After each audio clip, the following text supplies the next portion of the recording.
Hello everyone. Today I'll be presenting the paper Contextual Spelling Correction using Latent Semantic Analysis by Michael P. Jones and James H. Martin. In this presentation, we will understand how traditional spell checkers fail in certain cases and how we can use a semantic technique like LSA to fix those errors. Spelling checkers are now readily available for major word processing systems. However, these spell checkers only catch errors that result in misspelled words. If an error results in a different but incorrect word, it will go undetected. For example, real world examples of open source engines which are currently being used is Hunspell, which is used in LibreOffice Writer, which is an open source engine to highlight spelling errors in documents. Now, quiet may easily be mistyped as quiet, Quite and Quiet. Another type of errors occurs when a writer simply doesn't know which word of a set of homophones or near homophones is the proper one for a particular context. For example, the usage of affect and effect is commonly confused, where the spellings are AFFECT and EFFECT respectively. Consequently, no effort is made to distinguish between the two error types, and both are called contextual spelling errors. It is reported that 40 to 45% of observed spelling errors are contextual errors. LSA was originally developed as a model for information retrieval, but it has been proven to be useful in other tasks like an expert locator, a conference proceeding indexer, etc. And following the same pattern, the authors here tried to use LSA as a contextual spelling corrector. Now let us define what is confusion sets. So before defining confusion sets, let us look at the problem statement. The problem is that traditional spell checkers can detect misspelled words, but they fail when the word is spelled correctly but used incorrectly in the context. For example, I want to go there instead of there with the spelling THEIR and instead of THERE. Let us look at another example. She has a good principal role, where the spelling of principal is PRINCIPLE instead of PRINCIPAL. These are also called contextual spelling errors, where the word is valid but incorrect in the context. So confusion sets, let us get back to confusion sets. To solve this problem, the paper introduces the concept confusion sets. A confusion set is a group of words that are commonly confused with each other. Examples: affect and effect, quiet and quite, there and there. The task is that given a sentence, we have to choose the correct word from the confusion set. So essentially, it condenses the problem to a classification problem. Here, the context matters a lot because humans use context naturally. She made a big effect on me with EFFECT spelling, and she made a big impact on me. It already feels right that the second sentence might be the correct one. So instead of checking spellings, we need to understand the meaning. That's where LSA comes in. Now, what is LSA? LSA, latent semantic analysis, is a technique used to capture hidden semantic relationships between words. The key idea is that words that appear in similar contexts have similar meanings. LSA builds a semantic space where words are vectors and documents are vectors as well. Then we compare meanings using vector similarity. Let us look at the maths behind this particular technique. We use SVD to factorize the term document matrix into these three matrices. Now, what is a term document matrix? Inside term document matrix, each of the row represent a word or term. Columns represent documents which are collection of such terms. Each cell represents how important a word is in a particular document, which is a function of the term frequency inside the sentence or document as well as the entire corpus.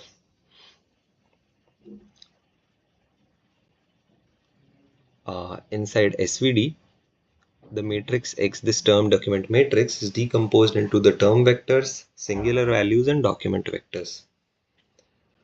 The singular values represent the importance of the dimension since they have the scaling factor. Low value means low information and high noise. Hence, we try to remove those particular dimensions with high noise in order to improve the quality of the representations and remove noise from it. Smaller singular values are less important and often represents noise. So this is the key idea behind this technique. Instead of keeping all dimensions, all of the R dimensions, we only keep the K important ones. This gives us a compressed and clean semantic space. Think of it as like that original data is noisy and we want to get meaningful patterns. So we need a cleaned up reduced data. So we only keep a few values from the S matrix and essentially we are eliminating a lot of the noise from the matrix. This matrix is the best approximation of the original data. Now let us look at the experimental setup for this particular paper. The Brown corpus was parsed into individual sentences which are randomly assigned to either a training corpus or a test corpus. Roughly 80% of the original corpus was assigned to the training corpus and other 20% was reserved as the test corpus. For each confusion set, only those sentences in the training corpus which contained words in the confusion set were extracted for construction of an LSA space. And similarly, the sentences used to test the LSA space predictions were those extracted from the test corpus which contained words from confusion set. Now, before being processed by LSA, each sentence undergoes a few transformations like context reduction, stemming, bigram creation, and term weighing. Now let us look at these transformations more closely. So what is context reduction? Context reduction is essentially that the sentence is reduced in size to the confusion word plus a few words on either side of the word which are considered to be the sentence boundary. Now in the particular paper, 7 words on each side of the confusion word was selected, and since the average sentence length in the corpus was 28 words, this step essentially reduced the size to approximately half of the original. The reduction is supposed to improve performance by disallowing the distantly located words in long sentences to have any influence on the prediction of the confusion word. Because since if the word is too far away from the confusion word, they will usually have little or nothing to do with the selection of the proper word. In practice, however, this reduction they used had little effect on the prediction obtained from the LSA space. Despite this low effect on the predictions, using a smaller context might still be a smarter move, since it reduces the total number of unique terms by an average of 13%, and correspondingly, using fewer terms in the initial matrix reduces the average running time and storage space requirement by 17% and 10% respectively. So it essentially improves the efficiency and reduces the latency of the entire training process. Now, stemming is also used, which is the process of reducing each word to its morphological root. The goal is to treat the different morphological variants of a word as the same entity. For example, the words like smile, smiled, smiles, or smiling, they inside the corpus they will be reduced to the root smile and will be treated equally. Bigram creation. This is performed for the words that were not removed in the context reduction step, this particular step. What is done is essentially bigrams are formed between all adjacent pairs of words. The bigrams are treated as additional terms during the LSA space construction process.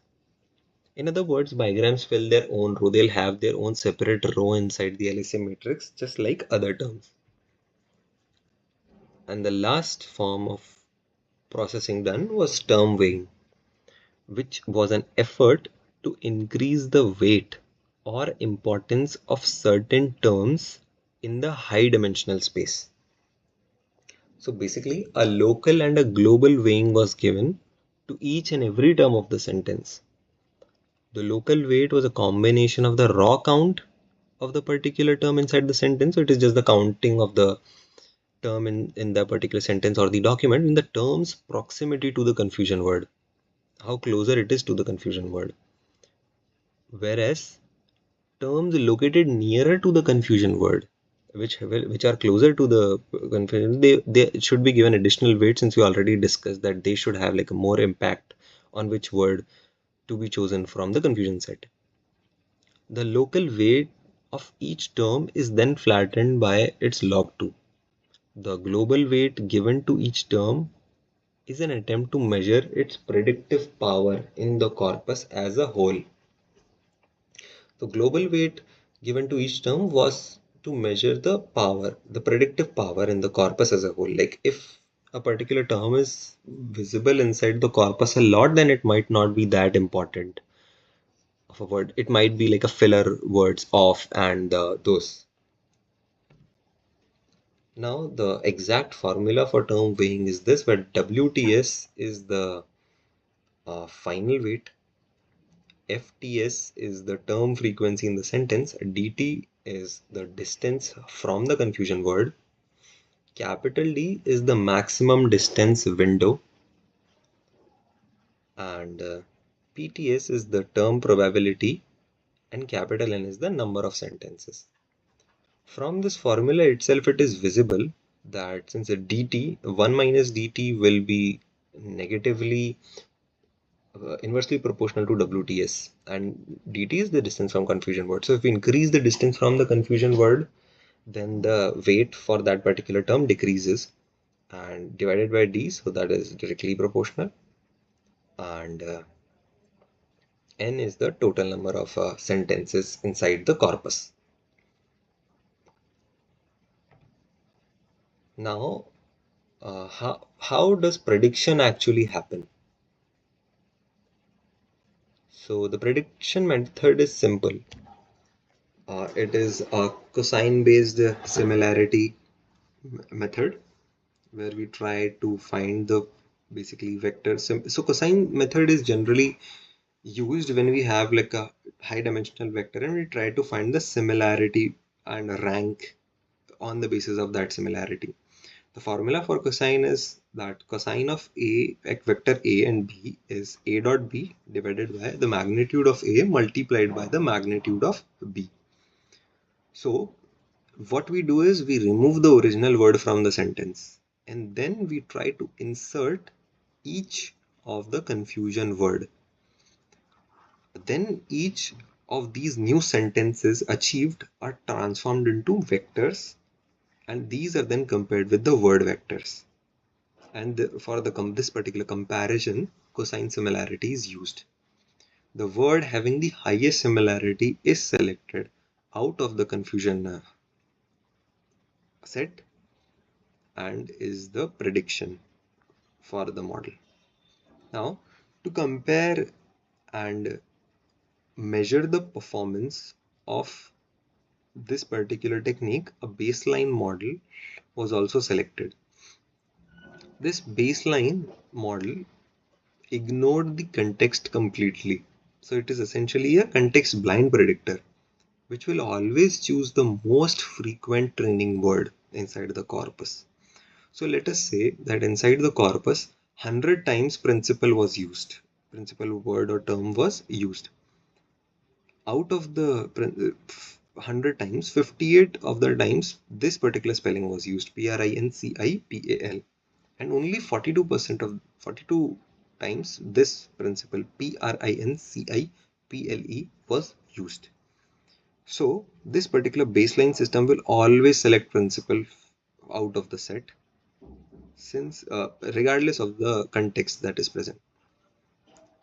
And these are the results from the paper. This particular this particular plot is directly extracted from the original paper, Contextual Spelling Correction using LSA. With the baseline metric, the comparison TRI-BASE was also compared against LSA. The results are that the LSA significantly improved performance. It improved 14% overall performance and 16% improvement for same POS words. So basically, if the words are like the same part of speech, then 16% improvement. So this model works best when the words are of same POS. What is a TRI-BASE? So TRI-BASE is essentially like a Bayesian classifier, combining a Bayesian classifier with a trigram POS model.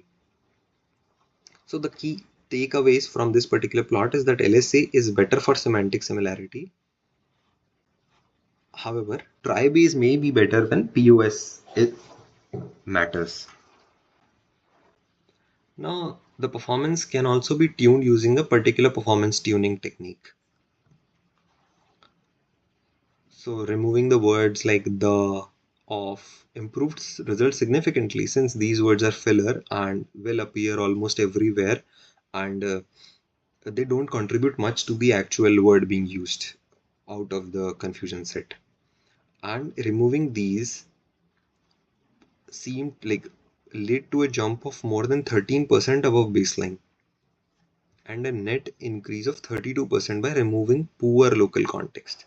So basically, some context may be misleading, some words may create misleading outputs, and removing those particular terms, words, or context helps the model to perform better.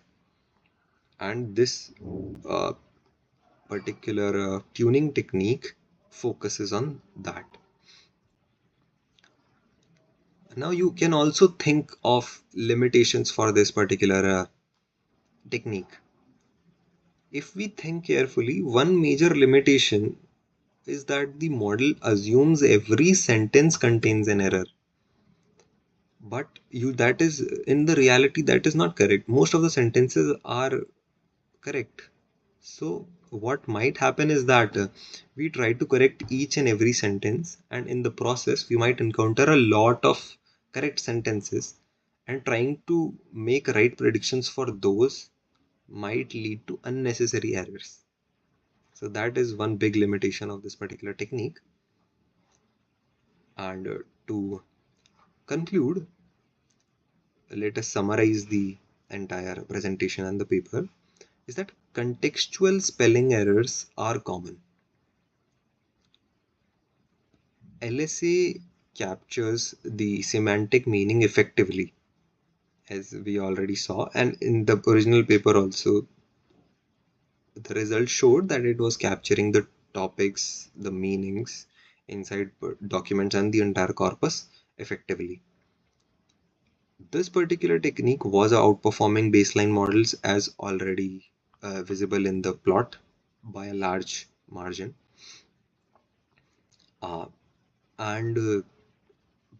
But it struggles when the POS without the POS information. So if POS information is available, then LSA is a good technique to use. However, it struggles without the POS information. With this, I'd like to end my presentation. Thank you for listening. I hope this gave you a clear understanding of how semantic models like LSA can improve spelling correction.